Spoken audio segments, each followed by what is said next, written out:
And while we're awake, boy, do we have something to talk about. And that is pain and feeling it and feeling the opposite of pain, which is joy and euphoria. When you invest in Brian Meshkin's new venture and you make all of this money on the back of his hard effort. Now, that is not a recommendation. I'm not a certified financial professional, and I advise you to do your own homework before making any investment. Brian Meshkin, ladies and gentlemen. Hey, Joe. Thanks for the intro, and I appreciate the opportunity to speak with you guys. I'm sure I've had a chance to meet many of you at Joe's events and those type of things, and I appreciate Joe giving me the opportunity to speak with you guys a little bit today. Joe, how much time do we have? As much as you need, friend. Okay. Practically speaking, you'll lose half the audience at the top of the hour. Okay, well, I'm going to be far shorter than that. I just want to get a sense of how much time I should take in the presentation versus open for Q&A. So what I'll try to do is I'll try to do an overview presentation in the next, let's say, 20 minutes, and then open it up for questions from everybody. Hopefully, I'll start with a question, and that is I had a chance to preview a little bit because you shared. You are raising money for two ventures. Correct. And Prove, I've learned about over your visits. And now there's another one that seems to be like the parent of Prove. It's not really clear to me. So I'd love to understand that distinction. Yep, I will clarify that. So basically, in a nutshell, what we are doing is we are finishing the mission that we started back in 2009. I'm sure many of you may have heard the previous 3 talks that I've given at the 10X event, and so I'm not going to go into all of that detail, but basically here it is in summary. We're basically rebirthing, if you will, in a better fashion, something that we've done before that was an award-winning business in science. After the vindication, after all that misinformation devastation, version 2.0 of what we're doing is happening now. And to quote Isaiah in the beauty and the ashes, so to speak, we are going to be doing that in a few different companies. The first 2 are the lab company and the outcomes monitoring of what we were doing originally. So the problem that we're looking at and why we believe now is the perfect time for the comeback, so to speak, is the problem that we were solving beforehand has only gotten worse. From 2017 to 2018, and going into a little year before that and a little year after, the opioid-involved overdose deaths increased or decreased for the first time in the last 20 years. And I'll show you the chart from the CDC on that, which is pretty remarkable. When you look at the data over the last 25 years, there's only a 3-year period of time where opioid overdose plateaued or went down, and it was the Prove effect. Tragically, since the destruction of Prove in 2017, 2018, now we've seen a dramatic increase again. Sadly, because of the things that the government has done to create the problem and make it worse, because they have tapered and restricted access to opioids, now you have a situation where you have 1 out of every 10 suicides in the United States that are chronic pain patients, according to the CDC and Harvard Medical School. So the problem has only gotten worse. At the same time, during this last 5.5, 6-year period, reimbursement for what we were doing beforehand has dramatically improved. If I had Cinderella's fairy godmother's magic wand and bippity boppity boo could put Prove up fully operational in the year 2022, doing what we did in 2016 with no growth between 2016 and 2022, instead of the 29.6 million in revenue that we were really proud of, we had positive EBITDA and those type of things and had done a lot of great things for patients. We would have done over 100 million in laboratory revenue and over 300 million in remote monitoring revenue just on the patients that we tested in 2016, not inclusive of the 150 some thousand patients we were tracking every month. Those numbers are in excess of 900 million in revenue. And so because we were meeting with CMS on an annual basis and showing them the benefit of the outcomes that we were tracking, CMS has essentially created a bunch of CPT codes to monetize the activity that was just an expense for us beforehand. Because of the controversy that happened the first time around, I guess a good and bad aspect to that is that no one filled the gap. So there's a tremendous opportunity for us to reemerge better and faster. And because we were cleared, obviously, of any wrongdoing, there literally wasn't one piece of evidence of any wrongdoing. And the only evidence they even had, we've come to learn, for the original probable cause and the original subpoena were literally fabricated emails written by FBI agents. There was no there. And so we're completely in the clear. We're getting the band back together in the sense that we've got the relationships with the key opinion leaders in the field. A lot of the management wants to hop back in. We've got previous assets. We've got new assets. We're really excited. So we've created 2 new companies. One is called Prove Genomics. The other one is called Alchemius, to take the molecular diagnostic laboratory component and the outcomes monitoring and research component of what we're doing as 2 different businesses. We will close within the next 10 days on $2 million in investment capital into each of those new businesses. So $4 million in total, 2 into each of them. And there have been several people that have said, some doctors, Joe, some others even at the meeting a few months ago saying, hey, we'd like to participate in this. And so we're setting up a structure for people to be able to participate in that. And I'll get into some of those details. So to that end, what is the Everest that we're trying to climb? Chronic pain is the most prevalent and expensive health condition in the world and in the United States. It's larger and more costly than cancer, diabetes, and heart disease combined. And with recent data that just came out from the CDC, it shows that the persistency rates, or the rates of people still having chronic pain 2 and 3 years later after their diagnosis, is also higher than cancer, diabetes, and heart disease combined, because it's just not being managed or treated appropriately. And so our mission is to deliver our clinically proven services that are win-win, in the sense that they both reduce pain and they reduce opioid overdose. And so that is what we are trying to do. And so when you look at the magnitude of the problem, you have literally dueling health epidemics. In the government's effort to try to protect opioid overdose, they have only harmed chronic pain patients. And when they financially incentivize the treatment of chronic pain, they then financially incentivize the exposure to opioids, which create the opioid overdose crisis. So they created this lose-lose proposition. And we've got a win-win scenario, because you have a lot of Americans that are dealing with this leading cause of physical disability. Most patients are failing to control their pain. There's huge overlap with mental health and addiction.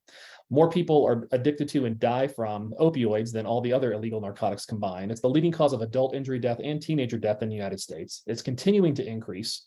And according to the National Institute of Drug Abuse and the American Society of Addiction Medicine, 50% of the substance abuse is due to genetic factors, and we have the only test out there to be able to address those issues. So a little bit about the predicate and what we were doing beforehand. This is actually a picture of Mike Levitt, who was on our board, former Secretary of Health and Human Services, and our Medicare billing team that was in our Maryland office, which I'm very proud of, because I was worried when the government was looking into things if any of these folks did anything wrong, but no, they were fabulous. So what did we do before? How many of those humans are able to join you again? Most of all of them are going to be joining us again in that group. Lovely. And so in fact, Lisa Beggs, who is the person standing to the left of Mike Levitt there, she's our chief people officer in the next version of this as well. So what did we do before? We had award-winning research, leading KOLs. We built the world's largest clinical genetic biobank of over 153,000 patients with 28 billion outcome data points. So Joe, to your point, the opportunity to use advances in AI now are really, really interesting, beyond just the regression analyses and machine learning we were doing beforehand. I may have a guy for you. He just spoke. Awesome. We built beforehand an Inc. 500 Deloitte Technology Fast 500 company. On the rebound, we should also be very fast growing, because we're going back to the customer base that we had beforehand to start. We were a CLIA CAP laboratory beforehand, and we're setting that up again. Had good operations, and we've talked about the misinformation devastation that happened, and how all of that has been cleared. And there'll even be some more news on that as part of the vindication coming up in the next couple of months as well. So the evolution of the market.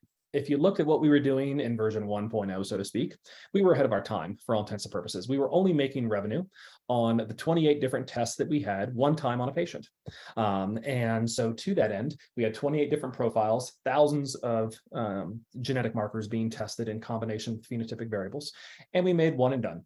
So we had a one-time revenue, but we would track these patients for months and years afterwards, all at our cost. Well, what's interesting about that now is that current model that we're doing now builds off of the predicate, but has recurring revenue. So instead of averaging what we were averaging, which was about $550 one time on a patient tested, we can now make that every single month in the monitoring, which is pretty powerful from a business thesis standpoint. I think this graph is probably the most illustrative of finishing the mission. So this is from the CDC's website.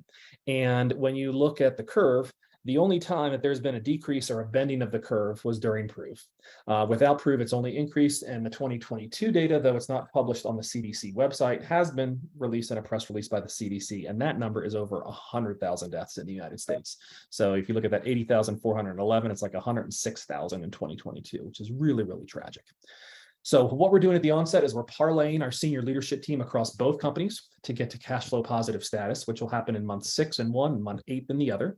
And then we'll start to split people off. Con Nguyen, who was our chief technology officer the first time around, has rejoined us. He was one of my partners in Profound Ventures.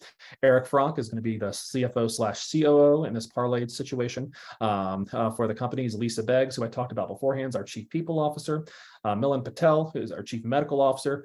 I'm serving as CEO. Our Chief Commercial Officer, Mark Willig, who's been in a Chief Commercial Officer role with Cardio DX, Thermo Fisher, et cetera, et cetera. He's our Chief Commercial Officer. And then from a communication standpoint, Tricia Schumann, who serves on the board of Centura Health, which is a hospital system out here in the Mountain West, as well as was previously a Chief Marketing Officer for one of the leading ACOs in the United States, will be joining us as Chief Communications Officer. The reason why we have a communications officer is a lesson learned from the first time around. She is the one that's most responsible for all of the perception aspects of things that are out there, because we definitely came to learn that even if you have the facts on your side and the truth on your side, you need to do a really good job of communicating that to the market. So let's talk about the two companies. So we're going to leverage some things and launch two companies. We'll start with Prove to begin with. And so the Prove solution is basically a phenomic assessment of genetic, clinical, lifestyle, and environmental data to basically better understand how people feel pain, what particular treatment modalities will work best, and what are some of the major risks, including opioid overdose. I'm just going to touch on two of those for the purposes. Brian, do you have an image of the prototype? I had a question of not really following what it is that you make. The test report, I'm going to show it to you. But is the test itself, is it just drawing blood as you would any other time? So we do it off of saliva or a buccal cell. We extract the DNA from there. We enhance or grow the DNA to increase the yield of that in a kind of pre-amplification step. We run the testing for the old Prove testing, which we're going to start to begin with, and then additional testing on a real-time PCR. So Quant Studio from Thermo Fisher is where we do the quantification on the open array. And we then combine that genetic information with a series of different phenotypic variables and clinical assessments to be able to deliver the report. And I'll show you about collection of the genetic material. Should we think COVID test at home? Should we think of which one is it that collects feces and analyzes it for you, or are we going to the doctor and having no poo? Okay, no poo. But usually it's done at the doctor's office, but we can also do it at home. But you can spit into an OraSure device. You can wipe the inside of your cheek, nothing in the nose that was uncomfortable, like with COVID testing, because we don't need that type of tissue. But we can do it off of the cheek cells. We can do it off saliva. We can do it off a blood draw. We can do it off a host. You don't presently have a product to. You don't presently have an integration with self-administered collection, do you? Is that like later? When you say an integration with self-administered collection, meaning like, could we upload data from 23andMe and Ancestry into this? No. No. I mean, when you launch, will most of your genetic material collection, 90% of it, happen in a clinic or doctor's office? Do you have any people that you're working with that already collect genetic tissue at home and would have it sent to your lab? Yeah, so the great question. So most of this will be done at the doctor's office, but yes, we can do it at home. And you're not presently set up to do that. So we did not the first time around, but we will this time. In the future, you're not ready at launch. When we are done with the validation in 3 weeks, we will not have the at-home specimen collection validated, but it's something that we could quickly do thereafter. Thank you. So we look at pain assessment. The current assessment's inaccurate and it's inadequate. We've all been asked that question. On a scale from 0 to 10, how would you rate your pain? Jan may say it's a 2. Joe may be a wimp and say it's an 8. You really don't know, right? And so to that end, to be able to objectively assess the way people feel pain is really, really important. So this is what the, obviously the new logo will be put onto the test reports, but this is what the old test report looked like. Prove pain perception. Basically what this would do is it would give the doctor a chance to get a baseline assessment of how the person was feeling pain and what pathways were contributing to that. This involved a proprietary combination of genetic markers, as well as the perceived stress scale, as well as gender, ethnicity, and several other variables that went into the classification of someone having a low sensitivity to pain, or basically a high threshold, all the way to a high sensitivity to pain or a low threshold for pain. May I ask, when we talk about data collection, among the data collected is what the patient says. Yeah, these are mentioned. Somebody could be a wimp, doesn't necessarily have to be Joe, by the way, and others may have a high tolerance for pain. How much is that variability in the decision, or how much can just be like, look, the swab says these results, you can give me your narrative if you want, but I know the answer already? So let's take an example. So let's say on that example that I gave, where Jan said it was a 2 and you say it's an 8. Let's say it was Jan who said it was an 8. I said it was an 8. Just for this. No, he's right. That's what the doctors say to me. I have a very high pain threshold compared to most people. So 2 is better for me. If I step on a pebble in my bare feet, I'm like, ow. And they're like, what? That? Come on, Joey. So go ahead. Let's go with your example. So there's several different factors that go into it. So the question that the doctor will then have to interpret from that is Jan understating her pain? Is Jan, because she's there with her spouse, trying to ameliorate the spouse or partner's concern and just be tough? Is Joe there because Joe's lonely and really likes to spend time with me? Or is Joe saying it's an 8 because he's drug seeking and really wants me to prescribe? This is getting a little too close. And so to that end, the doctor, she has to take this information and she has to figure out, what does that 2 or 8 really mean? Generally speaking, they're looking at a trend line, kind of like an HRV. They're looking at a trend line to say, okay, if Joe started as an 8 and I give him something and it becomes a 5, then I know it's working, but they really don't know. And so this really gets into issues around how people feel pain, where they're feeling pain, and how to approach it from a multimodal standpoint. And so to that end, what this test does is it looks at the genetic factors, which obviously can't be biased by any responses, looks at gender and ethnicity, as well as includes something called the perceived stress scale, which is a questionnaire around perceived stress. And what we found in tracking all of those patients and in publishing a lot of the data was that perceived stress plays a huge role. So for example, we also found that perceived stress can even overcome Jan's high threshold for pain. So let's take Jan as an example. Heaven forbid, Jan had a period in her life where she was under a high level of perceived stress, financial challenges, health challenges, relationship challenges, like going through a divorce or something like that. And if she was struggling with handling her stress, and she explained in the perceived stress scale that her perception of stress in her life right now was really, really hard, crap's hitting the fan, so to speak, that actually is going to reduce her threshold for pain. It's going to increase her sensitivity to pain during it. So there are components of this that are predisposition that don't change, and there are components of these evaluations that do change. And so it becomes a dynamic measure.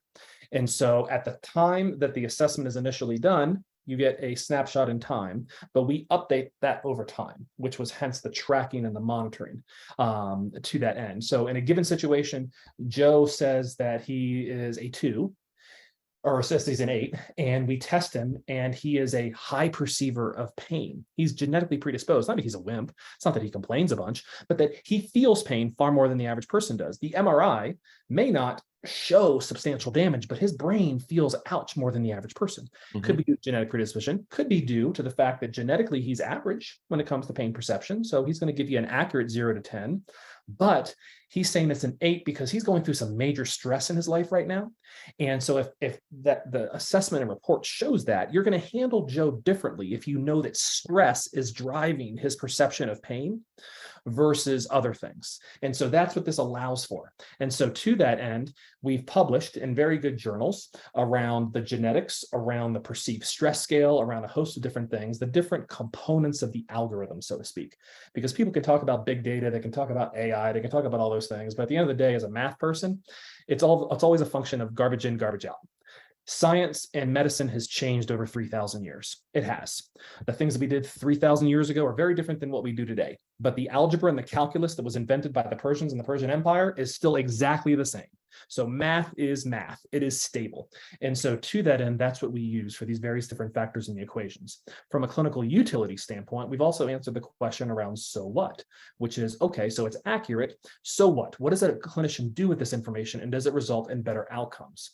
And we've also been able to show that. We've been able to show that in a pain management situation. We've been able to show that in a post-acute care situation, an emergency department.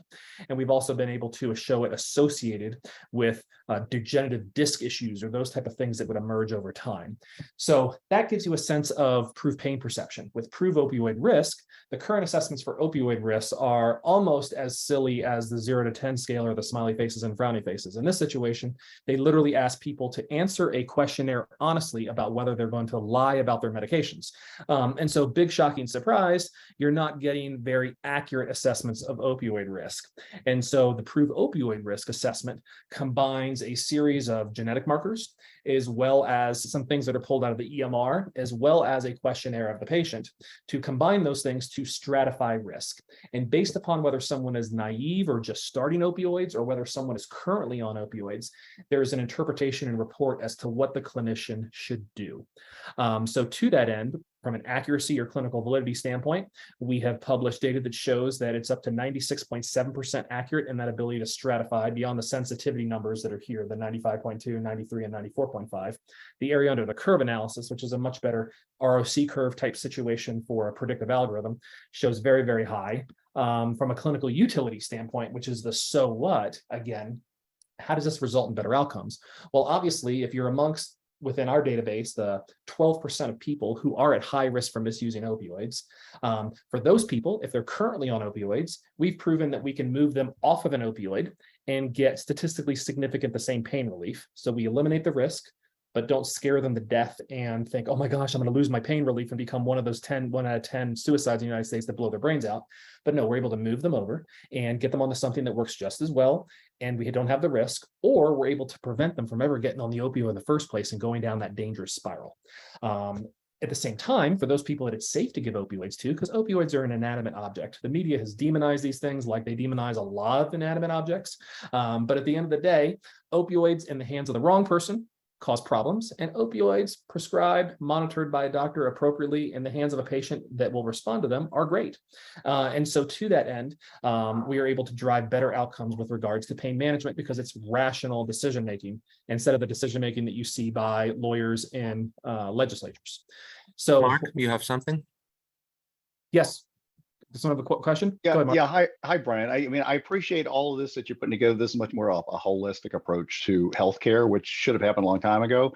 The only fly in the ointment, though, is that most GPs are symptomologists. They're not root causeologists.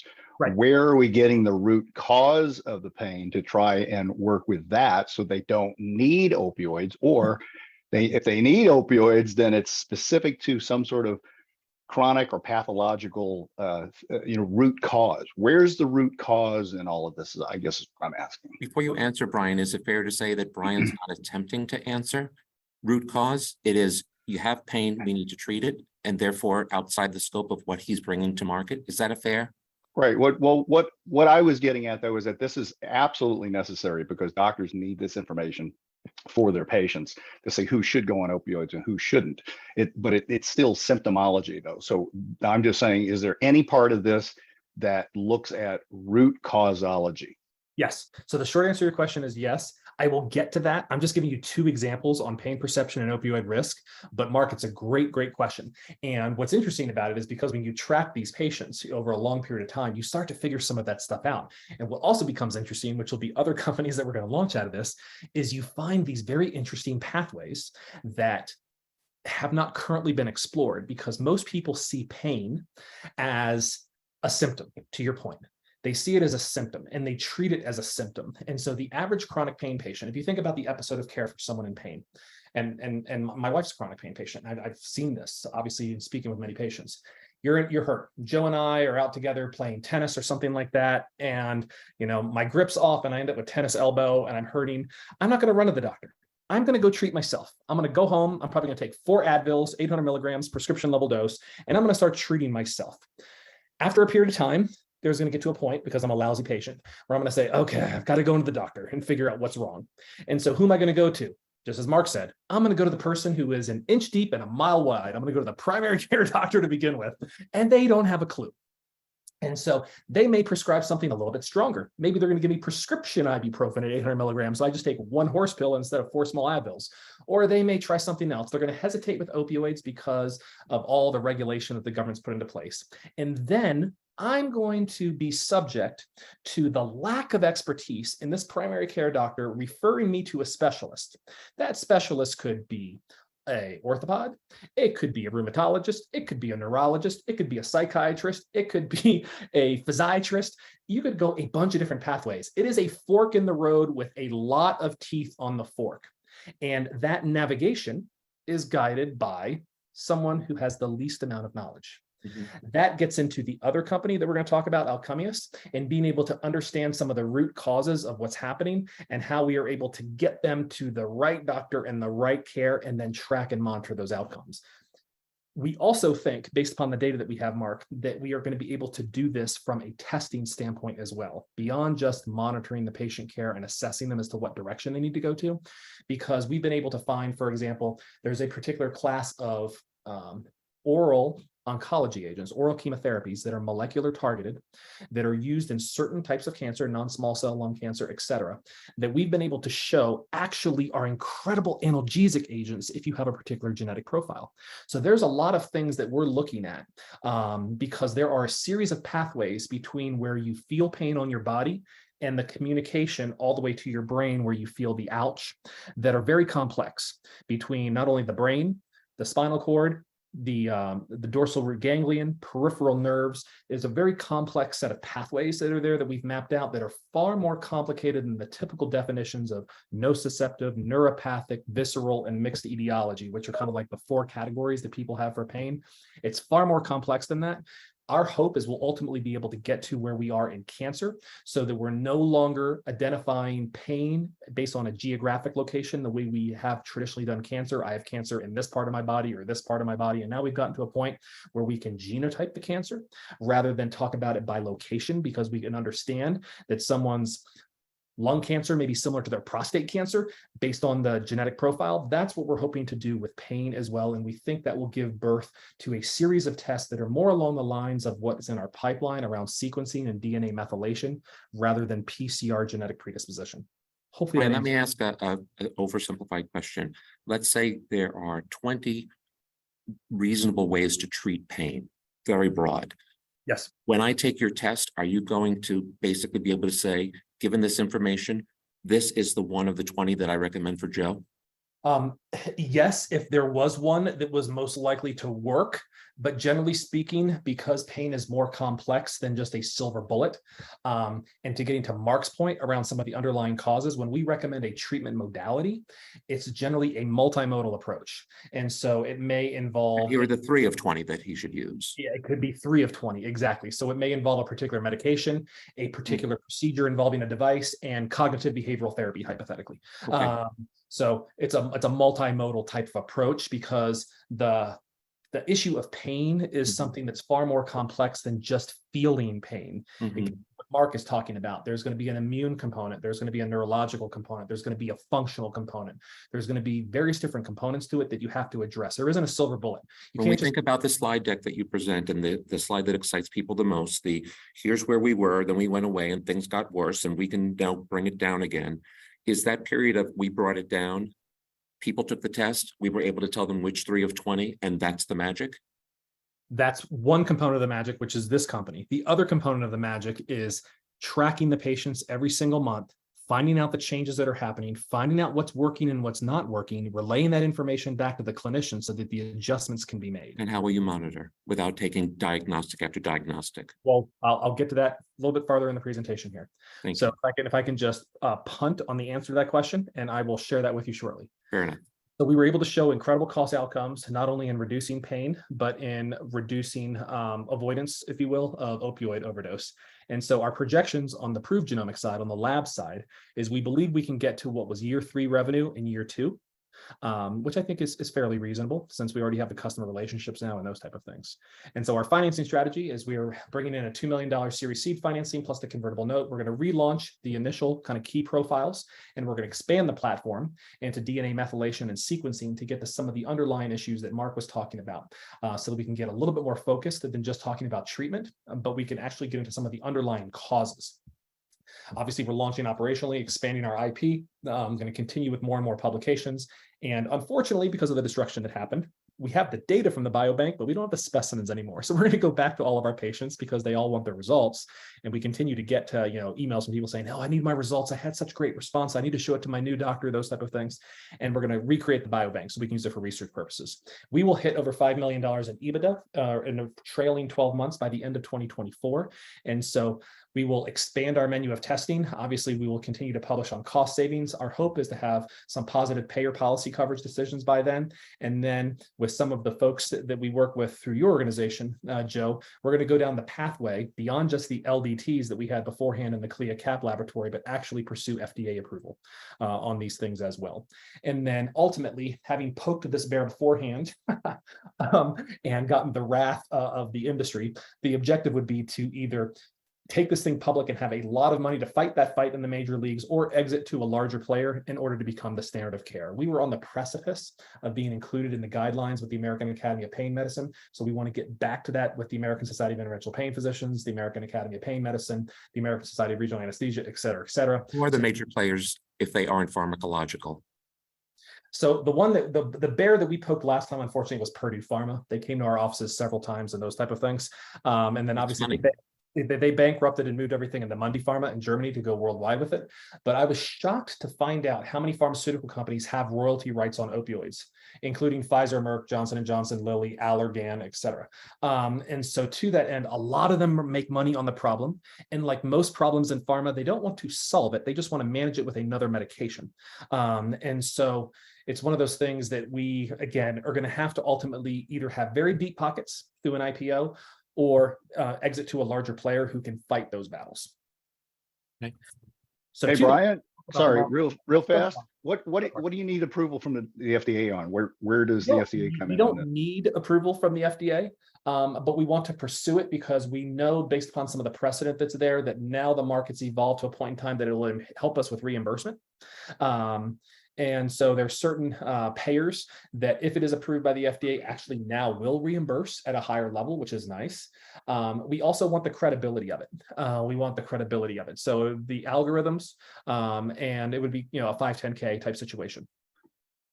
Okay, so it's considered a medical device then. Yes. Okay, so you're having to follow medical device 21 CFR 811. Yep. Okay. Are you working with anyone yet on that strategy? There are a couple people that I've spoken to in your group, Joe. But anyone who has services that they think could help us with what we're doing, we're very interested in talking. I know there are. Please continue. All right. So then there was the other side of the prove business, which was not just we can prove this with prediction up front, but it was we can prove this by actually tracking it. All of our algorithms were closed loop algorithms. So instead of just doing a randomized controlled trial of 200 people and superimposing that on everybody, which is the typical approach, and as a math person, I see all the weakness in that and can call BS on that all day long. What we did is we actually proved it. So we would make the prediction and we would track these 100,000+ patients every single month to see the fidelity of that. We're still to this day, I think, the only lab in the United States that actually made people document how they would actually use the testing. LabCorp and Quest has no idea how people use their testing. They just want medical necessity up front, pay us, and wash their hands of it. Whereas we would make the doctors actually document exactly what they would do, because we would want to know, based on what they would do, what would work and what would not work. So there was a symbiotic relationship between research and clinical application.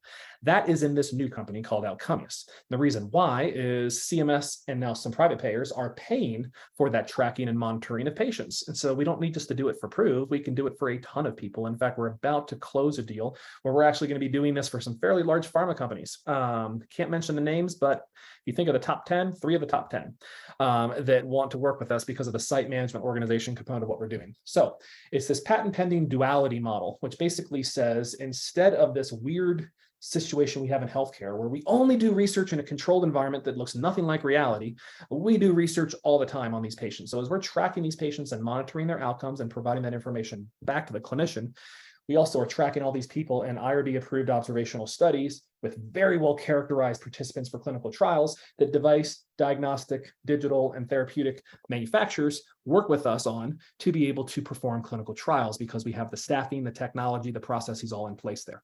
And so we are turning that on as a separate company. So there is both revenue and services, both on the clinical and research side of the equation on the exact same patient. So our back end, we do all the patient filtering through the EMR, we do all the outreach recruitment, we do all the appropriate qualifications. all the documentation, the EMR, we onboard them. There are various different devices that we will deliver to them that they will use in their homes, not just in the doctor's offices, to be able to track various different vital signs or functional measures. So we have all the fulfillment, the labeling and shipping of that handled, the baseline assessments, and then being able to track them over time. So we manage the hardware, the software, the setting of the alerts based upon the readings from the devices, the system reporting, the customer technical support, the study compliance with the inspections at the various different sites, as well as with the individual patients, the alerts and notifications based upon what those devices are telling us, clinical escalation as appropriate when things fall out of range, making sure the patients are complying with their treatment regimens, coaching them through that, tracking the outcomes with assessments, relaying that information back to the clinician to make changes, documenting all that in the EMR, reporting the outcomes, if we need to retrieve and rehab the equipment, all of the billing support and even coordinating the billing, and then all the publication planning and development because we publish our outcomes. That is the basic monitoring service of what we do. We have had several companies that want us to do various different premium offerings above and beyond that because we have the patient engagement representatives there in every clinical and concomitant research site. They can go into patients' homes, meet with them in the office, speak with them over the phone, do things over video. We then can offer these premium services for cognitive impairment, for a host of different things that people say, hey, you've got boots on the ground, the relationship with the doctors, you're in the EMR, you have these very well-classified patients above and beyond what's in an EMR, which is mostly junk data, can better understand who is medically necessary for our particular digital health tool, therapeutic device, diagnostic, et cetera. And so we can bring those to market and track their outcomes. What's interesting about this model, to Mark's point earlier, is as a component of our software that we have kind of a diagnostic software that then, based upon the confirmation of how the pain is affecting their life in the various different pathways, can then recommend a treatment plan to the clinician and identify the specific specialist that they need to go to. So if it's an autoimmune issue that needs to go to rheumatology, it's a neurological issue that needs to go to neurology, if it's a physiatry type issue that can be handled with manipulation, if it's something that needs a musculoskeletal intervention to an orthopedic, if it's something that's primarily driven by psychiatric issues and can be addressed by a psychiatrist, that automation of the referral process to understand where they need to go to from primary care, or if they're being referred out of pain management or orthopedics to somebody else because whatever they tried the first time without us didn't work. We try to make that more rational, because in the existing system right now, if you're a patient and you go to that primary care doctor, and let's say the primary care doctor prescribes a weak opioid like a tramadol, that gets registered in the prescription drug database of the state, doesn't work. You say, well, to heck with my primary care doctor. Now I'm going to go to an orthopedic because I think there's something wrong with my knee. And then the orthopedic surgeon prescribes to you an opioid, say like a Vicodin, Norco, that type of thing. Now you've gone to 2 doctors within a year, gotten opioids from 2 different places. Now you've been flagged in the state database as a problem child. You are a drug seeker. And so now every other doctor you go to try to figure out what's wrong in the underlying conditions that Mark was talking about, you're now a nuisance, a threat, and a liability. That's the patient side of the equation with the current situation the government's created. For the doctor, it's almost as bad. So the doctor is really hesitant now to treat this patient. So the patient goes and blows their brains out. And so they have all this documentation they have to do because, heaven forbid, if they're going to raise that patient's opioid or they're going to do some other things that involve psychiatric medications, they could have the DEA show up on their doorstep. And so to that end, it's created a market of fear based on the lose-lose. And we're trying to bring rational decision-making instead of lawyer decision-making to this process that results in better outcomes because we can track them over time. So we pioneered quality outcomes in pain with CMS when they were rolling out MACRA and MIPS with National Spine and Pain Center, and showing how we were able to save them over $70 million annually, both in 2015 and 2016, as we were able to monitor and track these patients, which they thought was a brilliant model, which is why they came up with all these CPT codes to pay people to do this. So in the data that we're going to be publishing on Medicare patients, we took a random sample of the 54,000 patients that we were tracking at the time, so about 55,000 Medicare Part B beneficiaries. We matched those against a case cohort control from the ResDac data. And we were able to show that 90% of the patients that were tracked by us, where we were monitoring their outcomes, updating predictions, were able to achieve a pain relief on average of 3.23 on a 0 to 10 scale, or 45%. The minimal clinically important difference, according to the FDA in pain, is 2.1 or 30%. For the 11% of patients that were at high risk opioids, that were currently taking opioids in that group, we moved them onto non-opioid pain medications, and they experienced a similar analgesia with no statistically significant difference between those non-opioids and opioids that we switched them to. Joe, you're on mute.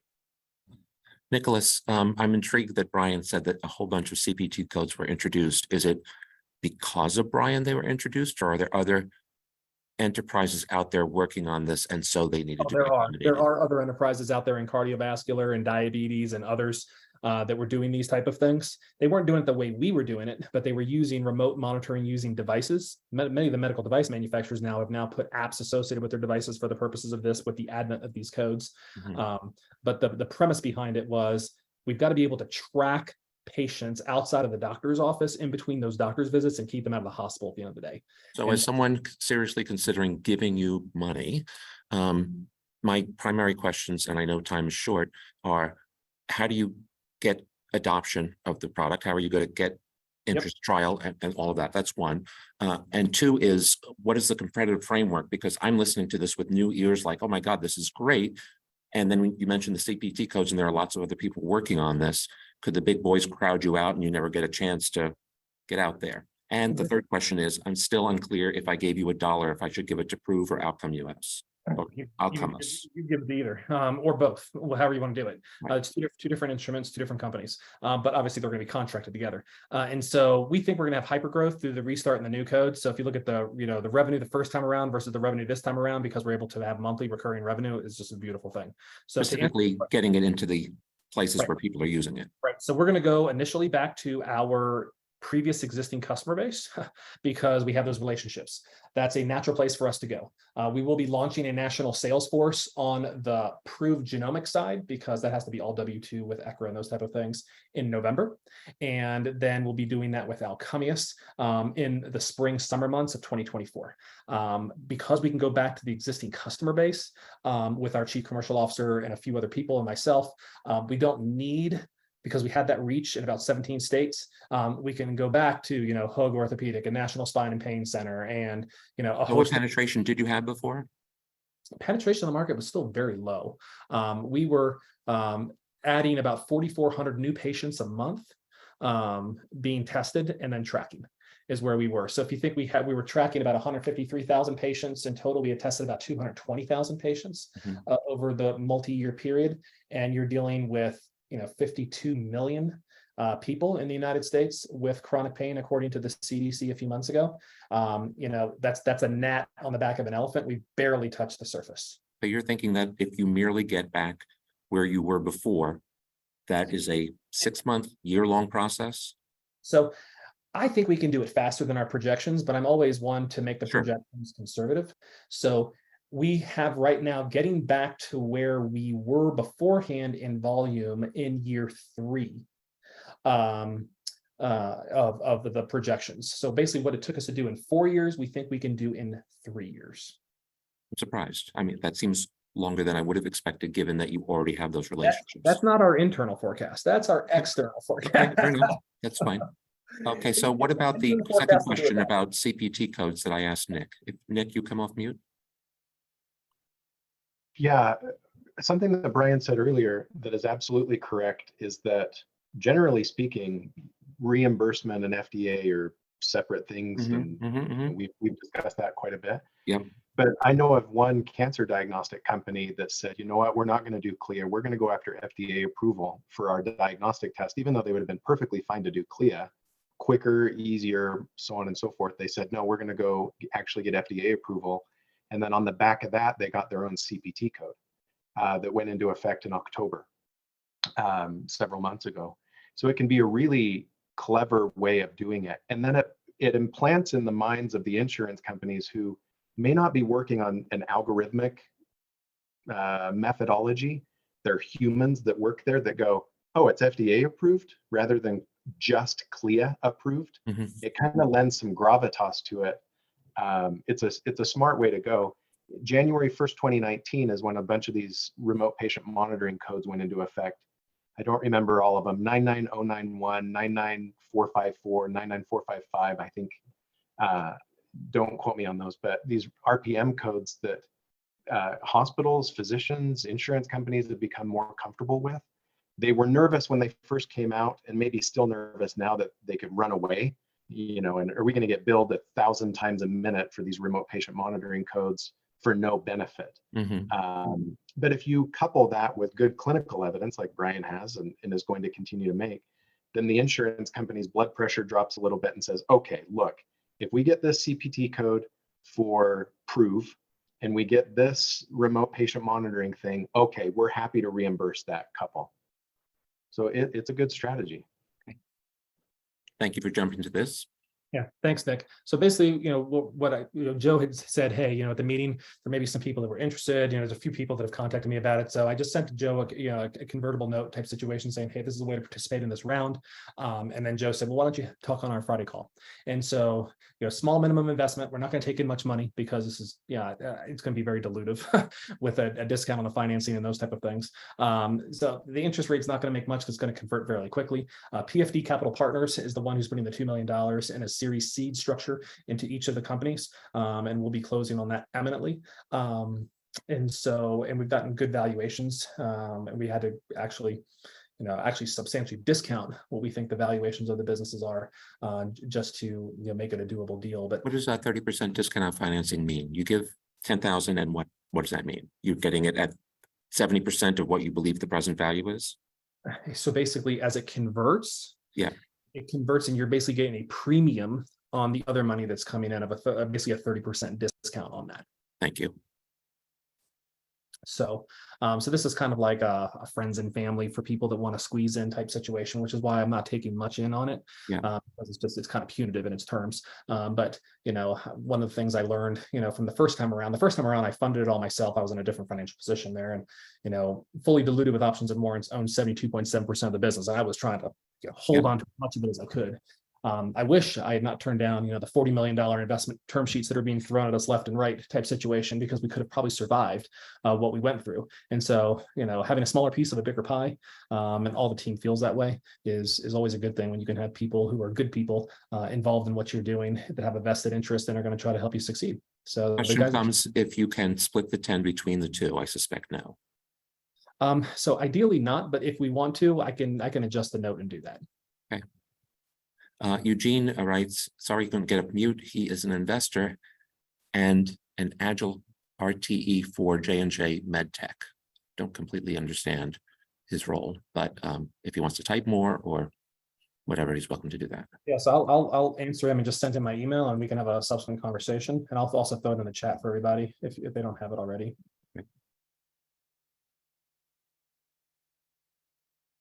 Questions from the team? I can continue, but I won't. Eddie, nothing from you? That's surprising.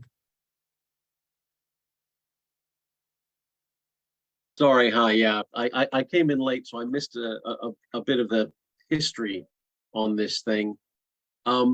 Short answer is an employee sabotaged his company, made it blow up, and he's coming back from the ashes. Gotcha. The other thing was, in terms of, I saw a slide about the revenue effectively per patient that you're expecting. Yes. And I don't know, it seems like it'd be cheaper for me to be on the drugs from a guy down the corner. I presume, that was a joke, it wasn't a good one. I presume you are getting paid by the insurance companies. Is that right? Yes. And they're basically doing that because so there's two different companies. So on the proof side, with the laboratory testing, we are able to get paid for what we're doing because we are able to improve the decision making and avoid the treatment failures that basically continue the onset of whatever the illness is over a period of time, and the burden of that, as well as wasted money on therapeutic failure or treatment failure. On the Alchemia side, the reason why they pay us is by tracking these patients, that connection and that engagement with them every month, and spending a few $100s a month doing that keeps them out of the hospital, gets better outcomes with regards to what's working, what's not working. Because at the end of the day, you have to think about it. Within the healthcare system, there is coding for diagnosis, ICD, and there's coding for procedures, CPT, but there's no coding for outcomes. And so all because someone doesn't show back up at the doctor or show back up at a particular hospital doesn't mean they're better. And so to that end, someone that's having that persistent continuous contact and tracking what's going on and knowing what's happening in their lives, because life does affect health, is able to better manage that chronic pain patient, as basically now they bounce from doctor to doctor trying to figure out out what's going wrong. And so for a few $100 a month, they save thousands of dollars every year. So I do fully understand and buy into the idea of what you're saying about the pharma companies, basically like Purdue, being against you on all this stuff, and they're not in that industry, in that market, effectively, to not sell their product. But it seems to me like you'll need a big bunch of money sooner to fight those guys, because they may talk about it, but they may not want it.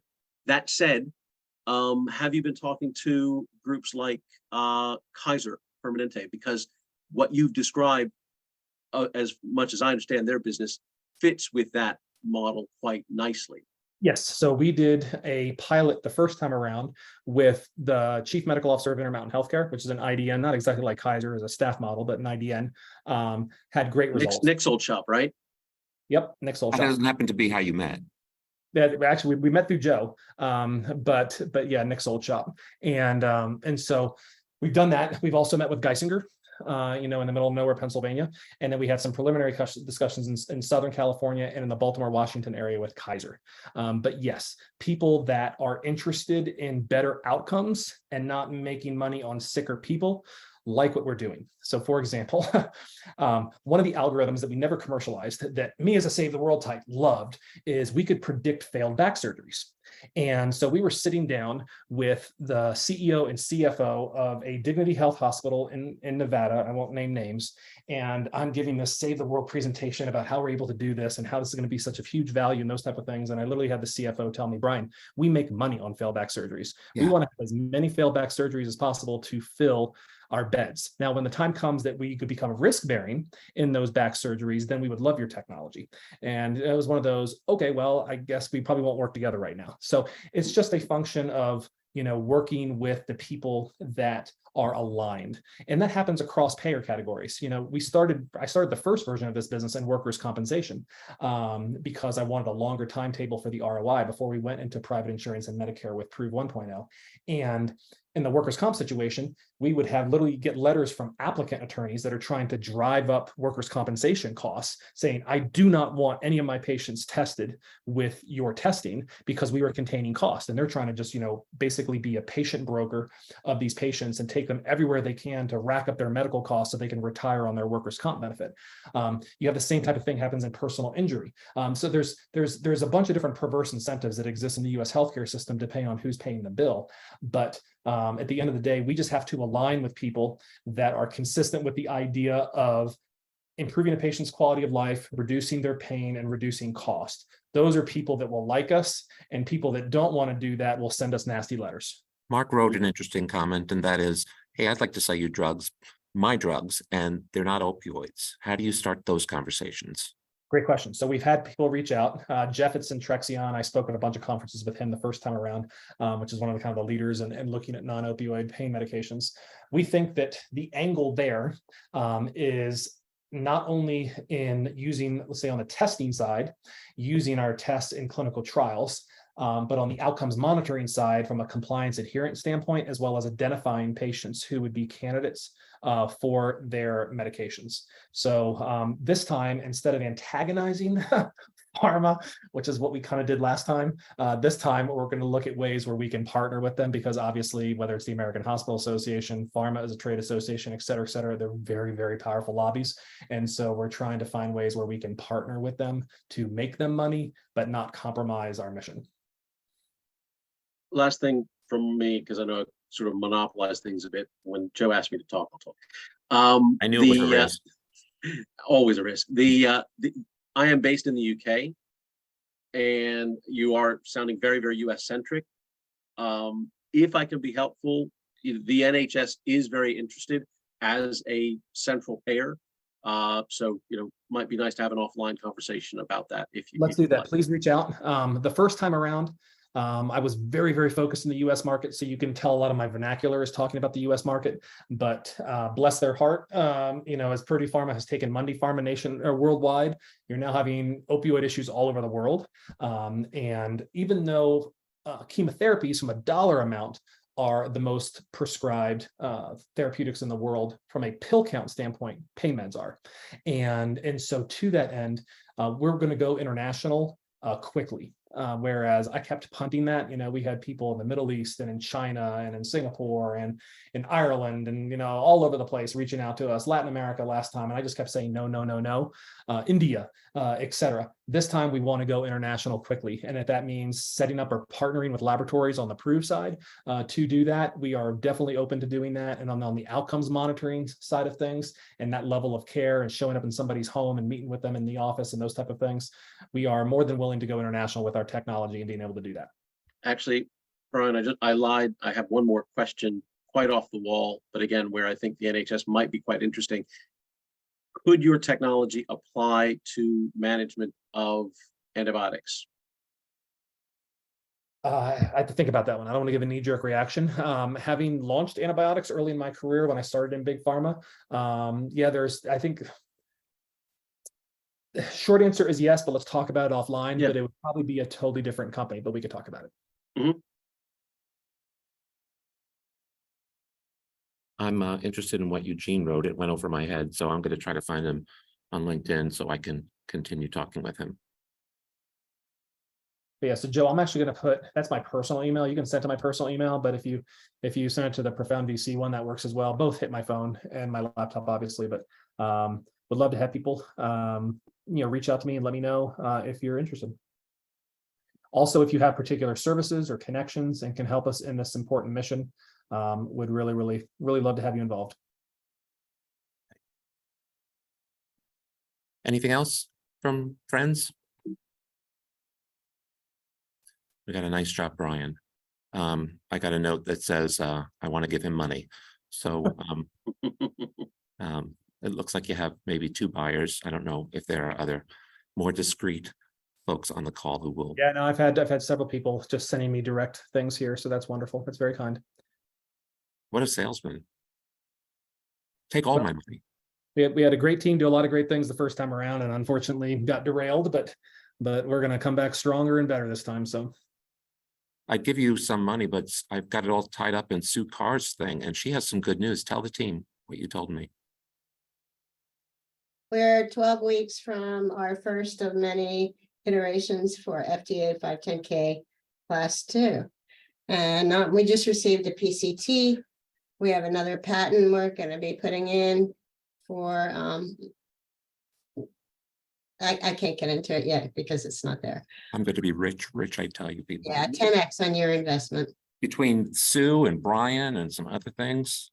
And I would invest in you, Brian, but I got all this, my investment here with Cartech. So once we get approved, I'll Yeah, maybe that you'll be ready in time for his IPO. yeah, as fellow Marylanders, I'd love to talk more about that.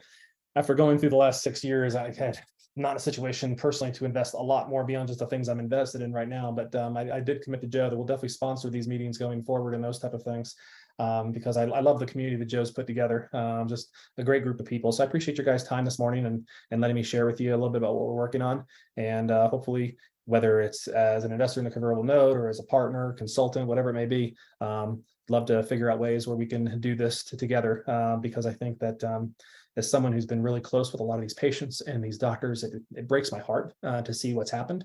And we can conspiracy theorists all night long about why, but we have the opportunity to do some real good stuff here and really help a lot of people. So I'm excited about it. Next week, Jan's going to give us another packaging lesson. There's a new wrinkle that she's going to share with us. Jan, you want to just give us a preview? Oh, I was just going to talk about aging and why you need 0 time results, which a lot of people say they don't understand. Yeah, I don't understand. I understand aging though. My back hurts, so I understand Brian's thing too. Well, there's accelerated aging, so you can get on the Yes, I'm market doing that. faster, and and then other things. But you do need 0 time to make sure that you know what you've got to start with before you start trying to age it and see if it works right or not. Brian, did you watch Dope Sick on Hulu? I did. And so are you saying that after all of that, they just rebranded and are doing the same effing thing somewhere else? Yep.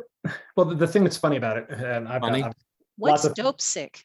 it's Dope a was a mini series that Yeah. that was the story of how Purdue Pharma Oh, got opioid use up and evaded things, and just a bad player to sell drugs to kids, basically. Yeah, it's kind of a personal Right. story about the Sackler brothers and then their family. It's a private company, and they made a bunch of money. I think it was like $13 billion that family pocketed. And so, you know, to get slapped on the hand and pay a $280 million fine and then just bankrupt the business and move it all international to take it global is basically what happened. So the U.S. attorneys that were involved, they get to go get their, you know, $1,100 an hour jobs in a private law firm afterwards and say they did something good. It's all showmanship. It's nauseating, but. Well, I would enjoy seeing your product going on the market more. I've had to have opiates twice in my life, and it was a pain in the ass trying to get it, and it did help. And I Yep. only took it for a short time, so I'm not an addictive That's what people- person. that's people, yeah. That So is- that would have been good. Brian, what's the practical way to proceed? So a number of us are interested in following up. So just Clearly email you. email You'll me and I send can- those two documents, you'll fill Yep. in one, and then you'll wire a Yep. check to some place by some date. Yep. Your ideal cutoff date is a week from today, what? Yeah, I would say, I'm looking at the calendar here. Yeah, it's probably a week from today would be ideal. Yeah, because we're gonna be closing next week. And so just to kind of time everything with the closing and the conversion and all that kind of stuff. Is anyone on the call old enough to remember Henny Youngman? Of course. Great one. My money, please. Da-na-na-na-na-na-na. Okay. Thanks, folks.